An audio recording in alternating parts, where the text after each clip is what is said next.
Marahil nagtataka kayo kung bakit dragon fruit ang ipinangalan sa prutas na ito. Alam naman natin na ang dragon ay isang kakaibang hayop, madalas inilalarawan bilang makapangyarihan, may matitinik na kaliskis, at may presensyang hindi mo basta-basta makakalimutan. Kapag tiningnan mo ang prutas na ito, parang may pagkakahawig, hindi ba? Ang matingkad nitong kulay rosas o pula, at ang tila apoy o kaliskis na nakausli sa balat nito, ay nagbibigay ng anyong parang galing sa isang alamat. Dito pa lang, makikita mo na kung bakit tinawag itong dragon fruit. Pero hindi lang sa itsura nagtatapos ang kwento. Ang dragon fruit ay bunga ng isang uri ng cactus na kilala bilang Hylocereus. Tinatawag din ngayon sa ibang pag-uuri bilang Selenicerius. Ibig sabihin, sa kabila ng makatas at mala-eksotikong laman nito, ang pinagmulan pala nito ay isang matinik at matibay na halaman na kayang mabuhay sa mainit at tuyong klima. Parang dragon din, matatag, kayang mabuhay sa matinding kondisyon at hindi madaling matinag. Isa sa pinakakakaibang aspeto ng dragon fruit ay ang bulaklak nito.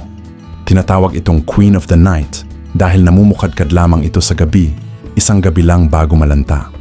Ang bulaklak ay malaki, mabango at puti, isang pambihirang tanawin na bihira mong masaksihan. Ibig sabihin, bawat dragon fruit na makikita mo ay bunga ng isang napakaikling pero kamangha-manghang gabi sa kalikasan. Sa ilang bansa, ang pamumukadkad ng dragon fruit ay itinuturing na espesyal na pangyayari at maraming tao ang pumupunta sa lugar kung saan ito namumulaklak para lang masilayan ang hiwaga ng prutas na ito. Isipin mo, isang gabi lang at sa loob nito, mabubuo ang prutas na makakain mo na puno ng sustansya at benepisyo. At dahil nga sa gabi lamang ito namumukadkad, ang pangunahing pollinators nito ay mga paniki at malalaking night moths na aktibo sa dilim.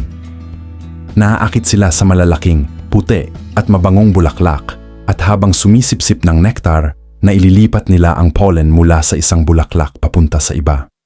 May ilang varieties na self-pollinating, pero marami ang mas nagbubunga ng maayos kapag may cross-pollination.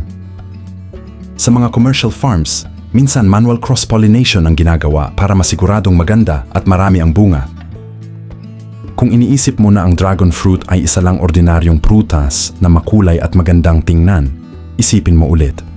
Sa unang sulyap, nakakabighani ang pink at dilaw nitong balat at ang puti o pulang laman na puno ng maliliit na itim na buto. Ngunit bawat kagat nito ay puno ng sorpresa, hindi lang sa lasa kundi sa nutrisyon. Ang dragon fruit ay mayaman sa fiber na tumutulong sa maayos na pagtunaw ng pagkain at sa pagkontrol ng blood sugar at may antioxidants na lumalaban sa free radicals na nakakatulong sa puso at sa kabuuang kalusugan ng katawan. Hindi lang ito basta masarap. Parang maliit na powerhouse ng kalusugan ang bawat prutas. Hindi lang ito magandang prutas na may kakaibang itsura, punong-puno rin ito ng benepisyo sa kalusugan. Una, mabuti ito para sa puso dahil sa taglay nitong fiber at antioxidants tulad ng betalains sa red variant na tumutulong labanan ng oxidative stress na pwede magdulot ng sakit sa puso. Pangalawa, nakakatulong itong i-regulate ang blood sugar, kaya swak ito sa mga taong nagmamalasakit sa kanilang glucose levels. Bukod pa rito, may taglay itong prebiotics na nagbibigay ng pagkain sa good bacteria sa tiyan, kaya mas maayos ang digestion, mas malakas ang immune system, at mas energized ka sa araw-araw. At kung tungkol naman sa balat, may vitamin C ito at antioxidants na tumutulong labanan ang signs of aging at mapanatili ang healthy glow ng balat. Sa mga hindi pa nakakaalam, ang bulaklak nito ay edible din. Ibig sabihin, nakakain din ito, pero kailangan lutuin muna. Maari mo itong patuyuin sa kapakuluan at gawing tsaa. Ang pinakuluang bulaklak ng dragon fruit mula sa genus na Hylocereus ay maaaring may antioxidant properties at mild anti-inflammatory effects base sa mga pag-aaral sa cactus family. Sa tradisyonal na paggamit, iniinom ito bilang tsaa para sa relaxation at digestion support. Maraming hindi alam tungkol sa dragon fruit. Halimbawa, ang red dragon fruit ay may natural pigment na minsan pansamantala ring nagbabago sa kulay ng ihi o dumi. Normal ito at hindi dapat ikabahala. Mas mababa rin ang calories nito kumpara sa karamihan ng dessert, kaya pwede mo itong kainin ng walang guilt. At kahit tough ang cactus na pinagmulan nito, sa kabila ng tibay na iyon, juicy, refreshing, at matamis pa rin ang laman nito. Ang dragon fruit ay madaling palaguin gamit ang stem cutting, kaya perfect ito para sa backyard gardening o small-scale farming. Kailangan lang ng suporta tulad ng trellis o poste dahil umaakyat ang halaman at sa tamang pangangalaga, magbubunga ito ng sagana. Ang dragon fruit ay hindi talaga nagmula sa Asia kundi sa Mexico at iba pang bahagi ng Central America. Doon ito unang tumubo bilang isang uri ng cactus bago pa man ito dinala sa ibang kontinente. Noong ika-19 na siglo, naipakilala ito sa Asia at mabilis itong kumalat dahil swak ang klima ng rehiyon para sa pagtatanim nito.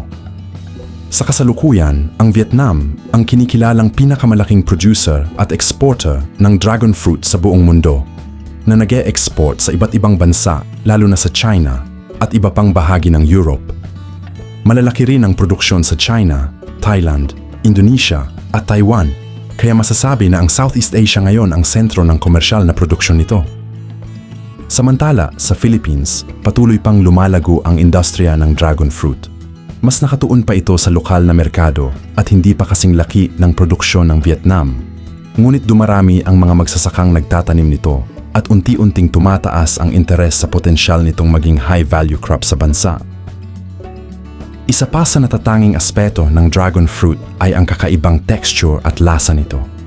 Sa bawat kagat, may kombinasyon ng creamy at crunchy dahil sa mga maliliit na buto at may natural na sweetness na hindi overpowering. Dahil dito, pwede itong kainin ng sariwa, i-blend sa smoothies, gawing salad, o idagdag sa dessert. At sa ibang bansa, ginagamit pa ito bilang natural coloring para sa food at drinks dahil sa vibrant na kulay ng laman nito. Sa madaling salita, ang dragon fruit ay hindi lang basta masarap at maganda sa mata. Isa itong prutas na puno ng sikreto, health benefits, at kakaibang kwento ng kalikasan. Bawat kulay, buto, at bawat gabing namumulaklak ang bulaklak nito ay may kwento at benepisyo na pwede mong maramdaman sa katawan at maranasan sa bakuran mo. Kung gusto mo pang matuklasan ang mga prutas at halaman na akala mo ordinaryo lang pero punong-puno ng lihim, i-like ang video na ito, i-share sa kaibigan mo at mag-subscribe dahil sa mundo ng kalikasan, lagi kang mamamangha sa mga lihim na hindi nakikita ng mata. Kung nagustuhan mo ang bidyong ito, subscribe na at i-click ang notification bell para sa iba pang mga video.